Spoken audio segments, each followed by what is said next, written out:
ایک خوبصورت وادی میں گھرا ہوا پرسکون گاؤں تھا جہاں 12 سالہ تجسس پسند لڑکا تھامس رہتا تھا۔ اس کے سیاہ بال ہمیشہ بکھرے رہتے اور آنکھوں میں ایک چمک ہوتی جو نئی دنیا تلاشنے کی خواہش کا پتہ دیتی۔ تھامس کو سائنس سے گہرا شوق تھا اور اس کی تخیل کی کوئی حد نہ تھی۔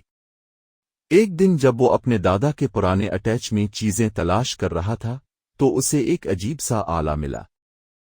یہ تانبے کے ڈالز اور گیئرز کا مجموعہ تھا، ساتھ ہی کچھ پیلے پرانے نوٹس بھی تھے جن پر ٹائم ٹریولر کا نام درج تھا۔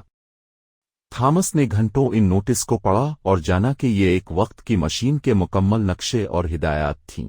تجسس نے اسے بے چین کر دیا اور وہ دن رات اس مشین کو جوڑنے میں لگ گیا۔ آخرکار ایک روشن رات کو اس نے مشین کا مرکزی ڈائل گھمایا۔ اچانک اس کے گرد سب کچھ دھندلا گیا، جیسے کسی نے پانی میں رنگے بلا ہو۔ جب منظر واضح ہوا تو وہ اپنے ہی گاؤں میں کھڑا تھا، مگر سب کچھ پرانا اور مختلف لگ رہا تھا۔ گاؤں کے لوگ تاریخی لباس میں تھے اور سڑکیں پتھروں کی بنی تھیں۔ جلد ہی تھامس کو معلوم ہوا کہ گاؤں کو ایک بڑے لینڈ سلائیڈ کا خطرہ ہے۔